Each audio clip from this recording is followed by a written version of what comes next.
Hi friends, welcome to स्कूली। स्वागत है आपका part number 2 of J&K Panchayati Raj act 1989 में। आज की इस वीडियो में हम कवर करेंगे ब्लॉक डेवलपमेंट काउंसिल और स्टेट इलेक्शन कमीशन को फुल डिटेल में कवर करेंगे। जो जो भी इसमें इंपॉर्टेंट प्रोविजंस हैं वो सब कवर करेंगे। तो वीडियो शुरू करने से पहले अगर आप हमारे चैनल पे पहली बार आए हैं तो हमारे चैनल को सब्सक्राइब करें और ये वीडियो ज्यादा से ज्यादा शेयर कीजिए। और अगर आपको वीडियो पसंद आती है तो लाइक्स जो है वो करिएगा और कमेंट सेक्शन में बताइएगा कि आपको वीडियो कैसे लगी। और कोई डाउट हो वो आप हमारे टेलीग्राम चैनल को ज्वाइन करके वहां पे आप पूछ सकते हो। वहां पे आप हमारे टेलीग्राम चैनल पे ही एमसीक्यू प्रैक्टिस भी कर सकते हो। वहां पे हम क्विज बनाते हैं। यहाँ पे भी कोई वीडियो भी हम एमसीक्यूज पे लाएंगे, बट टेलीग्राम चैनल पे क्विज में जो क्विज सेटिंग रहती है जिसमें टाइम सेट करके आप जो है क्विज दे सकते हो, तो आप टेलीग्राम चैनल जो है वो ज्वाइन कर लीजिएगा। डिस्क्रिप्शन में हम लिंक हमेशा रखते हैं टेलीग्राम चैनल का। तो चलिए स्टार्ट करते हैं। देखिए आज हमने पढ़ना ब्लॉक डेवलपमेंट काउंसिल। इससे स्टार्ट करने से पहले मैं आपको बता दूं कि जो पिछली वीडियो थी जिसमें हमने हल्का पंचायत पढ़ा था उसमें कुछ माइनर मिस्टेक्स थी। जो है 3 माइनर मिस्टेक्स उसमें थी, वो आप करेक्ट कर लीजिएगा अपने नोट्स में। पहला तो मैंने जो सबसे इंपॉर्टेंट वहां एक पॉइंट था 25 इयर्स एज मैंने लिखवा दी थी कि अगर 25 साल से कोई भी छोटा मेंबर है, कोई भी छोटा बंदा है, शख्स है, वो इलेक्शन नहीं लड़ पाएगा। बट वो पहले होता था, वो अमेंड हो चुका है एक्चुअली 2018 में। मैंने गलती से मेरे पास अमेंडेड ही था, बट वो शायद पता नहीं क्यों माइंड में क्या चल रहा था, वो मैंने 25 लिख दिया। वो 21 आएगा, 21 साल ही आएगा, ठीक है, 25 नहीं आएगा। 21 साल से छोटा बंदा डिस्क्वालीफाई होगा। दूसरा एक था, मैंने जब बताया था कि 7 से 11 जो मिनिमम पंचीज होंगे 7 और मैक्सिमम 11, उसमें मैंने बोल दिया था कि सरपंच को इंक्लूड करके, मतलब सरपंच भी इनमें शामिल होगा, बट वो नहीं, सरपंच को एक्सक्लूड करके, दैट इज पंच जो है वो 7 से 11 ही होंगे।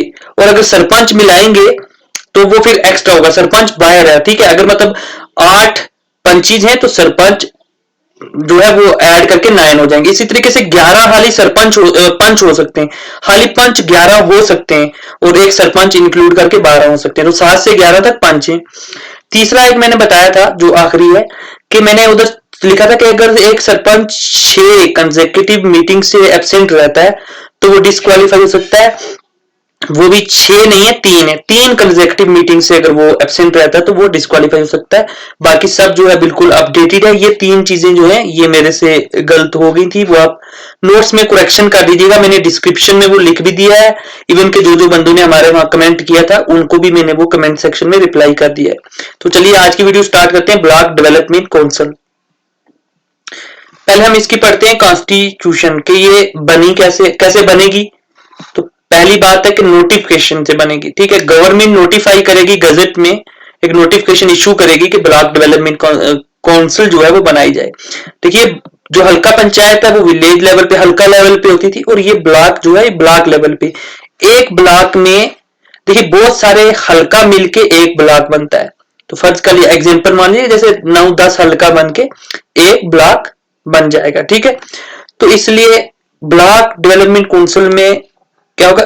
दूसरी बात है हर ब्लॉक में एक ब्लॉक डेवलपमेंट काउंसिल होनी चाहिए।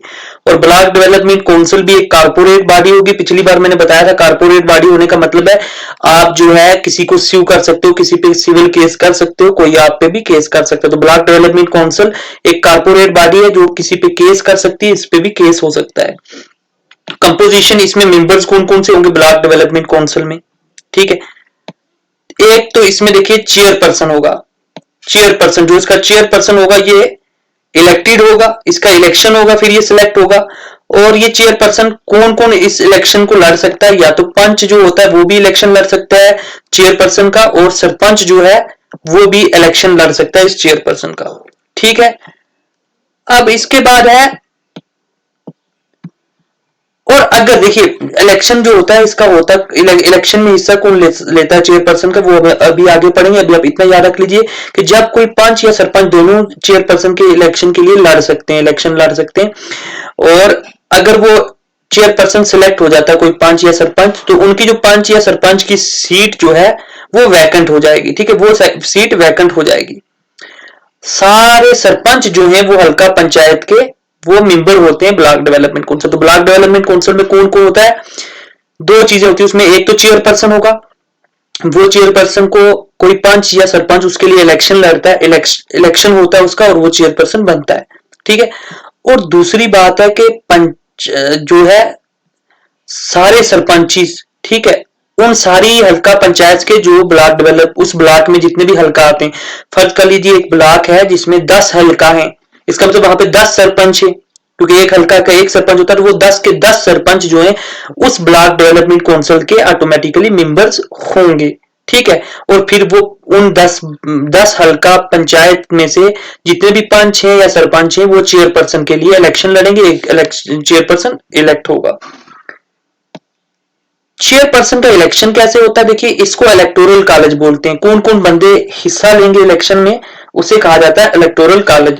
तो एक इलेक्टोरल कॉलेज बनाया जाएगा जिसमें पंच होंगे और सरपंच होंगे। तो पंच और सरपंच दोनों जो है वो लड़ भी सकते हैं चेयरपर्सन का इलेक्शन, यानी वो एज ए कैंडिडेट भी खड़े हो सकते हैं, और दोनों के दोनों पंच भी और सरपंच भी वोटिंग भी करते हैं चेयरपर्सन के लिए, ठीक है। रिजर्वेशन होगी, देखिए चेयरपर्सन की जो पोस्ट है इस ये भी रिजर्व होगी। जैसे हमने सरपंच और पंच का तो पढ़ लिया था, अब रिजर्वेशन होगी। देखिए एक डिस्ट्रिक्ट है, उस डिस्ट्रिक्ट में बहुत सारे ब्लॉक्स होंगे, ठीक है, और उन ब्लॉक्स में देखिए फर्ज कर लीजिए एक डिस्ट्रिक्ट है उसमें 10 ब्लॉक्स हैं, तो 10 इसका मतलब चेयरपर्सन है। वो 10 के 10 चेयरपर्सन जनरल से नहीं होंगे, वो उतनी होने चाहिए कि जितनी, मतलब उनमें कुछ रिजर्व भी होंगे। उन 10 में से फॉर एग्जांपल मान लीजिए कि 3 रिजर्व है, ठीक है। वो रिजर्वेशन किस बेसिस पे होगी? देखिए शेड्यूल कास्ट को भी दी जा सकती है, शेड्यूल ट्राइब्स को भी, बट ये कैसे होगी, कितनी होगी? In proportion to their population, ठीक है। हम ये देखेंगे कि एक डिस्ट्रिक्ट में एसटी या एससी की पॉपुलेशन कितनी है। फर्ज कर लीजिए 33% है, फर्ज कर लीजिए एक डिस्ट्रिक्ट में एससी की पॉपुलेशन 33% है, तो इसका मतलब, और ये फर्ज कर लीजिए कि उस डिस्ट्रिक्ट में 10 ब्लॉक्स हैं, तो मतलब 10 चेयरपर्सन हैं वहां पे, तो इसका मतलब उस 10 में से 33% जो है वो सीटें शेड्यूल कास्ट के लिए रिजर्व होनी चाहिए। तो मतलब 10 में से 33% निकालो, 3 तक आएगा, क्योंकि 3.5 तो सीटें तो 3.5 हो नहीं सकती, तो 3 जो पोस्टें हैं वो चेयरपर्सन की वो शेड्यूल कास्ट के लिए रिजर्व होंगी। ऐसे एसटी के लिए भी जितनी जितनी पॉपुलेशन होती जाएगी उनकी उसके प्रपोर्शन के हिसाब से होगा। और वो कौन कौन से 3 कॉन्स्टिट्यूएंसीज होंगी जिनका रिजर्व रहेगा? वो रोटेशनल रहेगा। एक साल कोई 3 होंगी, दूसरे साल कोई और 3 होंगी, तीसरे साल कोई और 3 होंगी, ठीक है, तो वो रिजर्व रहेगा। रोटेशन के बेस पे ये होता है 1/3 ऑफ द रिजर्व्ड चेयरपर्सन, ठीक है, ये औरतें रहेंगी। जितने भी चेयरपर्सन हैं उनके जो है ब्लॉक डेवलपमेंट काउंसिल के, उनका 1/3 जो है वो औरतें होनी चाहिए, ठीक है। रिजर्व्ड चेयरपर्सन, अभी जैसे हमने ऊपर माना कि 3 रिजर्व्ड चेयरपर्सन है, तो उसका 1/3 निकालेंगे तो वो 1 आएगा, तो एक औरत जो है वो रिजर्व्ड, मतलब एक औरत के लिए भी सीट रिजर्व्ड होगी उन रिजर्वेशन वालों में से, ठीक है। फिर 1/3 ऑफ टोटल चेयरपर्सन सीट्स, ठीक है। अब टोटल है, यहां पे टोटल चेयरपर्सन है, तो टोटल मतलब जैसे हमने एग्जांपल ली थी 10 हैं, तो 10 का 1/3 निकालेंगे, जैसे पिछली वीडियो में हमने देखा था, वो भी औरतें होंगी, ठीक है, वो भी औरतों के लिए होगी। तो औरतों के लिए डबल रिजर्वेशन है, जैसे हमने पिछली बार बताया था। एक तो रिजर्व्ड जो एससी या एसटी के लिए रिजर्व्ड सीट है उनमें भी रिजर्वेशन औरतों के लिए है, और दूसरा टोटल रिजर्वेशन, जितनी टोटल सीट है उनमें से भी रिजर्वेशन औरतों के लिए। इसमें देखो औरतों के लिए जैसे 10 का 1/3 निकाला तो 3 आया, तो एक तो ऑलरेडी वो हो चुकी है जो एसटी एससी की है, और उसको इंक्लूड करना है, ठीक है, उसको इसमें इंक्लूड करके 1/3 निकालेंगे। फिर ये है कि ले लद्दाख में जो ऑटोनॉमस हिल डिस्ट्रिक्ट काउंसिल बनाई हुई है, अगर वहां ले में उसी जहां पे वो ऑटोनॉमस हिल डिस्ट्रिक्ट काउंसिल है वहां पे आप ये ब्लॉक डेवलपमेंट काउंसिल बना रहे हो, तो इस ब्लॉक डेवलपमेंट काउंसिल में उस काउंसिल के हिल काउंसिल के जो मेंबर्स हैं वो एक्स ऑफिशियो मेंबर्स होंगे इस ब्लॉक डेवलपमेंट काउंसिल के। एक्स ऑफिशियो क्या होता है? आप किसी ऑफिस पे हो और उस ऑफिस पे होने की वजह से आपको कोई और ऑफिस मिल जाता है, उसको बोलते हैं एक्स ऑफिशियो ऑफिस, ठीक है। फॉर एग्जाम्पल जो कोई भी प्रेसिडेंट जो प्राइम मिनिस्टर होता है वो एक्स ऑफिशियो चेयरमैन होता है किसका? नीति आयोग का। तो एक्स ऑफिशियो मतलब जो कोई भी प्राइम मिनिस्टर बनेगा वो एक्स ऑफिशियो का चेयरमैन, वो एक्स ऑफिशियो चेयरमैन हो जाएगा नीति आयोग का, जो भी बनेगा, ठीक है। तो वैसे ही जो कोई भी उस वक्त ऑटोनॉमस हिल डिस्ट्रिक्ट काउंसिल, अगर ले की बात है, वहां की बात है, तो वहां की ब्लॉक डेवलपमेंट काउंसिल में इस हिल काउंसिल के मेंबर जो है वो ऑटोमेटिकली एक्स ऑफिशियो मेंबर्स होंगे। फिर इसमें वाइस चेयरपर्सन, देखिए अब इसमें मेंबर्स कौन से होंगे ब्लॉक डेवलपमेंट काउंसिल में? हमने पढ़ा सरपंच जितने हैं सारे उस ब्लॉक के सारे सरपंच जो है वो मेंबर होंगे और एक चेयरपर्सन होगा। अब एक वाइस चेयरपर्सन होगा। वाइस चेयरपर्सन को कौन इलेक्ट करेगा? इसके मेंबर यानी सरपंच। सरपंच आपस में से, अपने आप में से, अगर 10 सरपंच है तो उनमें से एक कोई जो है उसको वो इलेक्ट कर लेंगे एज ए चेयरपर्सन। फिर बीडीओ सेक्रेटरी है ब्लॉक डेवलपमेंट काउंसिल का। पिछली वीडियो में हमने देखा था जो हल्का पंचायत है उसका सेक्रेटरी कौन होता है? Village level worker. और ब्लॉक डेवलपमेंट ऑफिसर जो होता है बीडीओ, वो ब्लॉक डेवलपमेंट काउंसिल का सेक्रेटरी होता है। ये इंपॉर्टेंट पॉइंट है। Term of block development council, एक ब्लॉक डेवलपमेंट काउंसिल की टर्म कितनी रहेगी? मतलब एक बार इलेक्ट होगी तो कितनी रहेगी? ये को एग्जिटेंसिव विद हल्का पंचायत, मतलब जितनी हल्का पंचायत की टर्म रहती है उतनी ही रहेगी। हल्का पंचायत की नॉर्मल टर्म कितनी होती है? 5 ईयर। तो इसकी भी फिर उतनी रहेगी। अगर हल्का पंचायत जल्दी जो है वो सुपरसीड कर ली जाती है तो उसी के हिसाब से होगा। Term of office of vice, एक वाइस चेयरपर्सन जो है और जो मेंबर्स होते हैं ब्लॉक डेवलपमेंट काउंसिल के, यानी कि वाइस चेयरपर्सन वो भी कोई ना कोई सरपंच ही इलेक्ट हुआ होगा और जो मेंबर होते हैं वो तो सरपंच ही होते हैं। तो इनकी टर्म कितनी रहेगी? जितनी सरपंच की टर्म होती है, ठीक है, क्योंकि अगर वो सरपंच ही नहीं रहेंगे तो वो मेंबर भी नहीं रहेंगे। तो सरपंच की जितनी रहेगी उतनी ही इनकी टर्म रहेगी। तो सरपंच की नॉर्मली 5 ईयर रहती है, तो इनकी भी, ठीक है। रिमूवल ऑफ चेयरपर्सन, एक चेयरपर्सन को रिमूव करना, तो कैसे होगा? नो कॉन्फिडेंस मोशन, ठीक है। सरपंच को भी नो कॉन्फिडेंस से होता था मूव, और यहाँ पे chairperson of block development council भी नो कॉन्फिडेंस मोशन से रिमूव किया जा सकता है। नो कॉन्फिडेंस मोशन को मूव करना है अगर, तो आपको एक स्पेशल मीटिंग बुलानी पड़ती है। स्पेशल मीटिंग होती है ब्लॉक डेवलपमेंट काउंसिल की, उसमें जितने भी मेंबर्स हैं, एक कोई मेंबर मोशन को मूव करता है कि इसको रिमूव कर दो चेयरपर्सन को, और बाकी मेंबर्स वोट करते हैं। अगर वोट करने वालों की तादाद जो है वो 2/3 ऑफ टोटल सरपंचीज हो, मतलब टोटल सरपंची जो 10 थे फर्ज कर लीजिए, तो 2/3 ऑफ 10 निकालेंगे। अगर उतना आ जाएगा, उतने लोगों ने वोट दे दिया, तो सरपंच जो है वो चेयरपर्सन जो है वो रिमूव हो जाएगा। बट ये 2/3 ऑफ टोटल सरपंचीज है, ना कि जो वोट दे रहे हैं। टोटल सरपंचीज जो उस काउंसिल के मेंबर हैं, टोटल सरपंचीज फॉर एग्जाम्पल हमने 10 लिए हुए हैं, हो सकता है 5 ही बंदे वोट दे रहे हो, तो 2/3 ऑफ 5 के 5 बंदे वोट दे रहे हो, उसमें से 4 बंदे कहें कि इसको रिमूव कर दो, तो 2/3 ऑफ 10 निकालेंगे। अगर वो 4 के इक्वल आया, ठीक है, तो तब हो जाएगा रिमूव, वरना नहीं होगा। तो हमने 2/3 ऑफ उन लोगों का नहीं लेना जो वोट दे रहे हैं, बल्कि उनका लेना जो टोटल है। Powers of block development council, block development council के, एक सेकेंड, पावर क्या रहते हैं, ठीक है, क्या क्या कर सकती है ब्लॉक डेवलपमेंट। तो पहली बात आपने याद रखना है, एक शेड्यूल है इस एक्ट के अंदर, शेड्यूल 2A, उसमें ये पावर्स दी गई हुई। तो ये इंपॉर्टेंट था, मैंने इंक्लूड किया कि शेड्यूल 2A में क्या है, पावर्स बताई गई है ब्लॉक डेवलपमेंट काउंसिल की, ठीक है। तो अब ये पावर्स को, ये ब्लॉक डेवलपमेंट काउंसिल के पास ये पावर है, ये उसका यूज करती है। लेकिन ये बात है कि अगर गवर्नमेंट कुछ फंड्स दे रही है इसको, ब्लॉक डेवलपमेंट काउंसिल को, किसी पार्टिकुलर स्कीम के लिए, तो फिर इसको फुल इंडिपेंडेंस नहीं है ब्लॉक डेवलपमेंट काउंसिल की। उस केस में इसको गवर्नमेंट, स्टेट गवर्नमेंट की गाइडलाइंस के हिसाब से चलना पड़ेगा। खैर, देखते हैं आगे हम इसके पास क्या क्या पावर है इस शेड्यूल 2A के तहत। पहली बात है compilation of all panchayat level plans, जितनी भी पंचायत इसके अंडर आएंगी, ठीक है। जैसे हमने बात करी 10, हमने रखा कि 10 हल्का आते हैं ब्लॉक के अंडर, एज ए, मतलब हमने एक एग्जांपल ली थी, तो इसका मतलब 10 पंचायत वहां पे उसके अंडर है।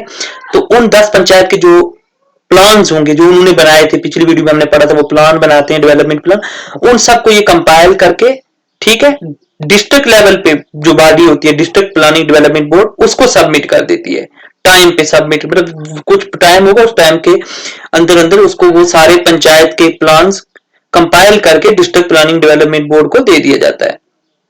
फिर ये खुद के प्लान भी बनाती है। खुद के प्लान कौन से होते हैं? ब्लॉक डेवलपमेंट काउंसिल प्लान, मतलब ब्लॉक लेवल पे जो प्लान होते हैं वो ये खुद बनाएगी, और वो भी कुछ टाइम के बाद कुछ टाइम के अंदर अंदर उसको बना के डिस्ट्रिक्ट लेवल पे डिस्ट्रिक्ट प्लानिंग डेवलपमेंट बोर्ड को सबमिट करना पड़ता है। तीसरा काम क्या है, इसके अंदर बहुत सारी पंचायत है तो उनमें आपस में कम्युनिकेशन, मतलब एक हल्का है कोई ए और एक कोई हल्का है बी, तो उन दोनों की हल्का पंचायत के बीच में कुछ रिलेशन, उनमें कम्युनिकेशन हो सकता है। एक हल्का से दरिया बह के दूसरे हल्के में आता है, उस दरिया का जो डेवलपमेंट वगैरह है उस पर कुछ बनाना है। तो ये चीजें जो है उनमें आपस में जो मतलब कम्युनिकेशन है, जो कुछ एप्लीकेशन किसको क्या देगा, क्या प्रोसीजर देगा, वो सब सुपरवाइज, वो सब कम्युनिकेशन सिस्टम जो होता है इंटर हल्का, मतलब 2 या 3 एक से ज्यादा हल्का के बीच जो कम्युनिकेशन सिस्टम होता है उसको यही ब्लॉक डेवलपमेंट काउंसिल सुपरवाइज करती है, मॉनिटर करती है और क्रिएट करती है। गाइड्स हल्का पंचायत, ये हल्का पंचायत अगर कोई हल्का पंचायत प्लान बनाती है तो उसको प्लान नहीं बनाना आता या अच्छे से, तो ये उसको गाइड करती है। कौन? ब्लॉक डेवलपमेंट काउंसिल जितने भी हल्का पंचायत होती है उनको गाइड करती है कैसे प्लान बनाए जाए। उनके काम को रिव्यू किया जाता है, हल्का पंचायत के काम को ब्लॉक डेवलपमेंट काउंसिल रिव्यू करती है। मतलब ब्लॉक डेवलपमेंट काउंसिल तो हायर लेवल पे है ना, वो हल्का पंचायत के जितने भी काम वगैरह है उनको रिव्यू करती है, क्या करना है, क्या कर रहे हो आप, ठीक है। फिर इसके अलावा गवर्नमेंट जो होती है, गवर्नमेंट कुछ एक प्रोग्राम्स जो है वो नोटिफाई करती है, और जब वो नोटिफाई करती है तो उन प्रोग्राम्स को ब्लॉक डेवलपमेंट काउंसिल मॉनिटर करेगी, ठीक है। गवर्नमेंट नोटिफिकेशन डालेगी कि हाँ ये प्रोग्राम्स भी आज के बाद ब्लॉक डेवलपमेंट काउंसिल मॉनिटर करेगी, तो ब्लॉक डेवलपमेंट काउंसिल को करना पड़ेगा। फॉर एग्जांपल मनरेगा हो सकता है, मिड डे मील हो सकता है, प्रधानमंत्री आवास योजना एटसेट्रा। फिर है उसके बाद बाकी इतने कामों के अलावा हो सकता है डिस्ट्रिक्ट प्लानिंग डेवलपमेंट बोर्ड कोई और काम दे दे, या गवर्नमेंट स्टेट गवर्नमेंट की कोई और काम दे दे, वो काम भी करने पड़ेंगे। फिर इसके स्टाफ के बारे में एक शेड्यूल इंपॉर्टेंट है कि जो गवर्नमेंट है, स्टेट गवर्नमेंट, वो ब्लॉक डेवलपमेंट काउंसिल के नीचे कुछ स्टाफ जो है वो अपॉइंट कर सकती है, और उस स्टाफ की इंफॉर्मेशन हमें कहां मिलेगी? शेड्यूल 2B में। तो आपको याद रखना शेड्यूल 2A किसके रिलेटेड है? पावर्स के रिलेटेड, शेड्यूल 2B स्टाफ के रिलेटेड है, और शेड्यूल 2C किसके रिलेटेड है? ये फंड्स वगैरह के रिलेटेड है, ठीक है। ब्लॉक डेवलप, जैसे वहां पे हल्का पंचायत फंड होता है तो यहाँ ब्लॉक डेवलपमेंट फंड है और ब्लॉक डेवलपमेंट काउंसिल फंड है, ऐसे ही बनाया जाएगा। और ये मस्ट है, हर ब्लॉक डेवलपमेंट काउंसिल में ब्लॉक डेवलपमेंट काउंसिल फंड होना चाहिए। इस फंड्स में ग्रांट्स कहां से आएंगी? गवर्नमेंट ग्रांट्स दे सकती है, वो वाला पैसा भी इसमें आएगा, या ये ब्लॉक डेवलपमेंट काउंसिल अपना रेवेन्यू रेज कर सकती है, ठीक है। और वो रेवेन्यू कौन कौन से, मतलब कौन कौन से टैक्स लगा सकती है, वो रेवेन्यू उसको डिस्ट्रिक्ट प्लानिंग डेवलपमेंट बोर्ड जो है वो असाइन करेगा। तो ये चीजें ब्लॉक डेवलपमेंट काउंसिल फंड का हिस्सा बनेगी, ठीक है। बेसिकली इसका ये सिमिलर ही है हल्का पंचायत के टाइप का ही, तो आपको इसलिए में जो इंपॉर्टेंट पॉइंट्स हैं और जो डिफरेंट हैं, जो आपने अभी तक बिल्कुल नहीं पढ़ेंगे, उन पे ज्यादा जोर दूंगा। कंडक्ट ऑफ बिजनेस, बिल्कुल जैसे वहां पे होता था हल्का पंचायत की एक मीटिंग होती थी, इसकी भी एक मीटिंग होती है पर मंथ, यानी ब्लॉक डेवलपमेंट काउंसिल को एक मीटिंग एट लीस्ट, कम से कम एक मीटिंग पर मंथ होनी है, होनी चाहिए, इससे ज्यादा जितनी मर्जी हो, ठीक है। और ये मीटिंग को बुलाता कौन है? चेयरपर्सन। अगर चेयरपर्सन नहीं होगा, एब्सेंट है, तो उसकी जगह पर वाइस चेयरपर्सन मीटिंग को बुलाएगा। सबसे पहली मीटिंग कोई प्रिस्क्राइब्ड अथॉरिटी जो है वो कन्वेन करती है, वो बुलाती है, ठीक है। तो ये चीजें तो हम ऑलरेडी मतलब सिमिलर ही हैं जैसे उसमें होता है। अब आ गया इंपॉर्टेंट इलेक्शंस, ठीक है। वीडियो चाहे लंबी हो जाए बट आप ये वीडियो देख लीजिएगा, क्योंकि आपने नोट्स बनाने, आप अच्छे से नोट्स बना लीजिएगा। जितने भी बंदे देखते हैं वो नोट्स बना लीजिएगा, क्योंकि ये वाला जो आपको कहीं मैंने देखा नहीं किसी ने इतनी डिटेल में किसी और वीडियो वाले ने कवर किया हो। तो इलेक्शंस वाला तो बहुत ही इंपॉर्टेंट है। देखिए इलेक्शंस जो होते हैं पंचायत के, ठीक है, वो इलेक्शन जो इस एक्ट में कौन सी सेक्शन में बताया गया उन इलेक्शंस के बारे में? Section 36 of Panchayati Raj act 1989 वो डील करती है इलेक्शन के साथ, ठीक है। तो पूछ सकते हैं सेक्शन 36 किससे रिलेटेड है? तो इलेक्शन से रिलेटेड है, या पूछ सकते हैं इलेक्शन कौन सी सेक्शन में दिए? 36 में दिए। इस सेक्शन में लिखा है कि स्टेट में एक स्टेट इलेक्शन कमीशन होगा, ठीक है। हर एक जो मतलब जेएनके की स्टेट है, इसमें एक स्टेट इलेक्शन कमीशन होगा, ठीक है। और जितने भी इलेक्शंस होंगे, सरपंच हो गया, जो मतलब उसके बाद पंचीज हो गए, चेयरपर्सन होगी, ये सारे जितने भी इलेक्शन इस एक्ट के तहत होते हैं, मतलब पंचायत लेवल पे या ब्लॉक डेवलपमेंट काउंसिल लेवल पे या district planning development board level पे, वो सारे के सारे इलेक्शन स्टेट इलेक्शन कमीशन ही करता है। और जितनी भी इलेक्टोरल रोल, उसके लिए जितनी भी वोटर लिस्ट बनती है, वो सारी वोटर लिस्ट भी स्टेट इलेक्शन कमीशन बनाता है। बट यहाँ पे ये लिखा हुआ इस एक्ट में कि दिसंबर 2020 तक, मतलब ये जो 2020 चल रहा है, तो इसके दिसंबर तक जितने भी इलेक्शंस इस एक्ट के तहत होंगे वो स्टेट इलेक्शन कमीशन नहीं करेगा, वो वाले कौन करेगा, वो वाले चीफ इलेक्टोरल ऑफिसर जो है स्टेट का, उसके अंडर होंगे। तो ये chief electoral officer state election commission का हिस्सा नहीं होता, इसलिए 2020 तक, 2020 के बाद तो स्टेट इलेक्शन कमीशन करेगा, बट दिसंबर 2020 तक चीफ इलेक्टोरल ऑफिसर, ये जो है सेंट्रल इलेक्शन कमीशन जो है इसको अपॉइंट करता है। तो इसका मतलब सेंट्रल गवर्नमेंट का कुछ ना कुछ हाथ उसमें रहता है। चीफ इलेक्टोरल ऑफिसर को सेंट्रल इलेक्शन कमीशन अपॉइंट करता है, तो वो लेगा ये 2 दिसंबर 2020 तक, ये कंडीशन है। तो इसके बाद जो है स्टेट इलेक्शन कमीशन को करने। इसके अलावा गवर्नमेंट चाहे तो एक नोटिफिकेशन दे सकती है कि बाकी एक्ट्स के तहत भी जो इलेक्शन होते हैं, बाकी कोई और एक्ट है उसके तहत कोई और बॉडी बनी है, उसका इलेक्शन अगर गवर्नमेंट चाहे तो ये नोटिफाई कर सकती है कि वो इलेक्शन भी कौन लेगा, वो इलेक्शन भी स्टेट इलेक्शन कमीशन ले। ठीक है, ये इंपॉर्टेंट पॉइंट है, ये आपने याद रखना है। कंपोजिशन, स्टेट इलेक्शन कमीशन में कौन कौन होता है? तो स्टेट इलेक्शन कमीशन में सिर्फ एक ही बंदा है, जिसको बोलते हैं state election commissioner, state election commissioner. ठीक है, आप मुझे कमेंट में बताइएगा जो बंदे पढ़ रहे हैं कि सेंट्रल इलेक्शन कमीशन जो है उसमें कितने मेंबर होते हैं। ठीक है, स्टेट इलेक्शन कमीशन जो JNK का, उसमें एक ही बंदा होगा इस एक्ट के तहत। इसको कौन अपॉइंट करता है? इसको अपॉइंट करता है गवर्नर। गवर्नर जो है स्टेट का, वो अपॉइंट करेगा। और गवर्नर क्या खुद ही जिसको मर्जी आएगी अपॉइंट कर देगा? नहीं, गवर्नर को कोई एक कमेटी होती है, वो कमेटी गवर्नर को रिकमेंड करेगी नाम कि हाँ इस बंदे को अपॉइंट करो, तो वो फिर गवर्नर अपॉइंट करेगा। अब उस कमेटी के बारे में क्वेश्चन पक्का आ सकते हैं। ठीक है, तो वो कमेटी में कौन कौन मेंबर होते हैं वो आपने पढ़ना है। ठीक है, उस कमेटी में टोटल 4 मेंबर होते हैं और एक चेयरपर्सन होता है। तो जो चेयरमैन है उस कमेटी का वो होगा चीफ मिनिस्टर। ठीक है, जो कमेटी गवर्नर को नाम भेजेगी कि इस बंदे को स्टेट इलेक्शन कमिश्नर अपॉइंट करो। ठीक है, उस कमेटी का चेयरमैन कौन होगा? चीफ मिनिस्टर जो होगा स्टेट का। फिर उसके अलावा 4 मेंबर और होंगे। वो 4 मेंबर कौन कौन से होंगे?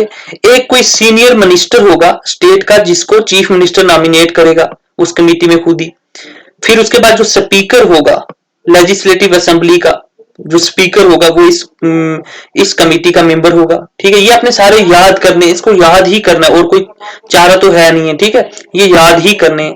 फिर एक पंचायत, जो पंचायत के बारे में पढ़ने, तो पंचायत का जिस मिनिस्टर के पास चार्ज होगा वो भी इसका मेंबर होगा।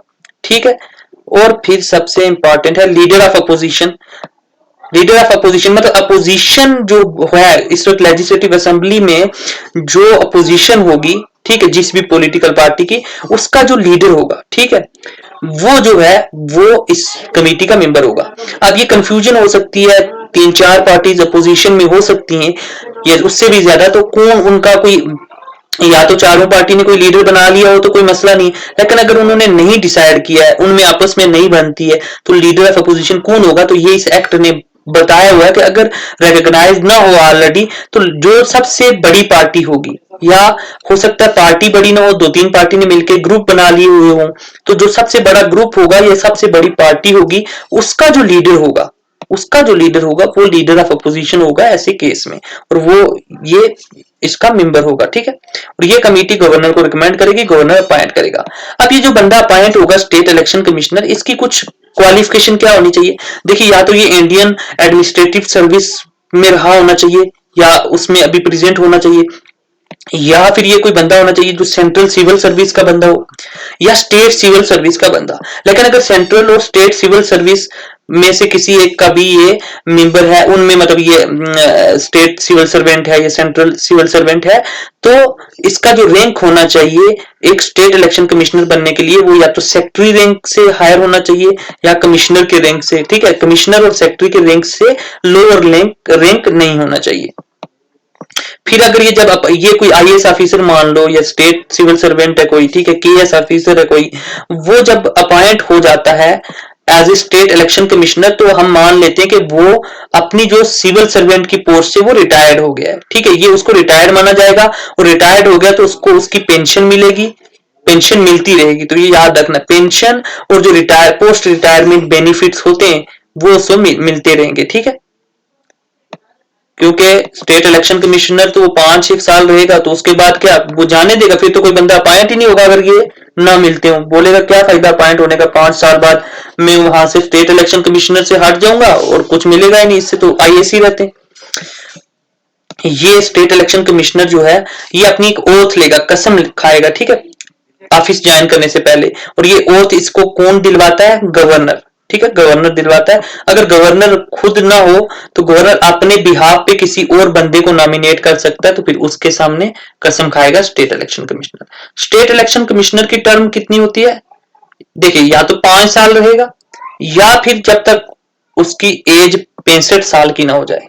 इनमें से जो सबसे पहले काम होगा तो वही रहेगा, ठीक है। कैसे, फर्ज कर लीजिए एक शख्स है जिसकी एज 63 इयर्स है और वो अपॉइंट हुआ है स्टेट इलेक्शन कमिश्नर, ठीक है, तो एज उसकी 63 है, तो वो 65 मतलब 2 साल बचते हैं उसको 65 होने में, और उधर से 5 साल है, या तो 5 साल होगा या फिर वो 2 साल ही रह पाएगा। तो इनमें से जल्दी कौन सा होगा, 65 वाला ना, वो जल्दी 65 साल का हो जाएगा, तो वो 65 मतलब 2 साल बाद ही उसकी सिर्फ 2 साल की टर्म हुई। अगर एक बंदा है 55 ईयर्स का, उसकी एज 10 साल बाद जाके 65 साल का होगा, तो इसका मतलब वो 5 साल बाद रिटायर हो जाएगा, ठीक है। तो मैक्सिमम 5 साल हो सकते हैं, मतलब या तो 5 साल हो गए आपको तो आप रिटायर हो जाओगे, या आपकी एज जो है 65 साल की होगी तो आप रिटायर हो जाओगे। इनमें से जो भी चीज जल्दी होगी आप उस वक्त रिटायर हो जाओगे। क्या एक बार रिटायर्ड हो गया बंदा स्टेट इलेक्शन कमिश्नर बन के तो वो दोबारा अपॉइंट हो सकता है, रीअपॉइंटमेंट हो सकती है क्या, नहीं, रीअपॉइंट नहीं होगा, क्योंकि अगर ऐसा होता जाए तो फिर तो स्टेट जो है उसी बंदे को बार बार अपॉइंट करती रहेगी जो उसके फेवर में हो, तो ऐसा नहीं होता, रीअपॉइंटमेंट नहीं होती है, ठीक है। एक बार जो बन गया उसके बाद रिटायर होने के बाद दोबारा नहीं बनेगा। फिर अगर ये इसने रिजाइन करना है तो किसको लिख के देता है, अपना रेजिग्नेशन किसको देता है, गवर्नर को, क्योंकि जो अपॉइंट करता है उसी को रेजिग्नेशन होता है नॉर्मली, ठीक है। और ये इसको रिमूव अगर करना है, मतलब रिजाइन नहीं, अब गवर्नमेंट इसको रिमूव कर दिया तो कैसे होगी, रिमूवल के बारे में सेक्शन 36B में लिखा हुआ है, ठीक है, ये अब याद रख सकते हैं। रिमूवल इसको देखो गवर्नर एक ऑर्डर पास करेगा, तो कौन रिमूव कौन कर रहा है, देखो अपॉइंट भी गवर्नर कर रहा है, ओथ भी गवर्नर के सामने लेगा, इसको रिमूव भी गवर्नर कर रहा है, ठीक है। तो इसको रिमूव कौन कर रहा है, गवर्नर अपना एक ऑर्डर इशू करेगा और उसको रिमूव होगा। बट ये ऑर्डर गवर्नर के ऐसे ही इशू कर देगा, नहीं, कुछ ग्राउंड्स होंगे जिनके बेस पे उसको रिमूव किया जाएगा कि क्यों रिमूव कर रहे हैं, तो वो होगा कि अगर प्रूव्ड मिसबिहेवियर, अगर उसने कुछ मिसबिहेव किया है और वो प्रूव हो जाता है तो गवर्नर उसको ऑर्डर दे सकता है कि उसको रिमूवल का ऑर्डर दे सकता है, उसे रिमूव कर देंगे, या वो इनकैपेबल है, इनकैपेसिटी, वो कैपेबल नहीं रहे, ठीक है। अब ये गवर्नर ऑर्डर ऐसे नहीं देगा, उससे पहले गवर्नर, क्योंकि प्रूव्ड करना है ना मिसबिहेवियर, तो एक इंक्वायरी होगी और ये इंक्वायरी गवर्नर के ऑर्डर पे होगी, और कौन करेगा, ये जज होगा हाई कोर्ट का कोई, वो इस इंक्वायरी को करेगा, ठीक है। वो जज जो है हाई कोर्ट का रिटायर्ड भी हो सकता है, सर्विंग भी हो सकता है, आपने याद रखना हाई कोर्ट है, डिस्ट्रिक्ट कोर्ट नहीं है, सुप्रीम कोर्ट नहीं है। गवर्नमेंट में सस्पेंड ड्यूरिंग इंक्वायरी, इस जब इंक्वायरी चल रही है स्टेट इलेक्शन कमिश्नर के ऊपर तो उस दौरान गवर्नमेंट जो है नॉर्मली चाहे तो इसको सस्पेंड कर सकती है, ठीक है। और उसके अलावा जो गवर्नर है वो इसको, जो ऊपर हमने 2 ग्राउंड्स पढ़े हैं, प्रूव्ड मिसबिहेवियर और इनकैपेसिटी, उसके अलावा इन फॉलोइंग ग्राउंड्स पे भी वो रिमूव कर सकता है।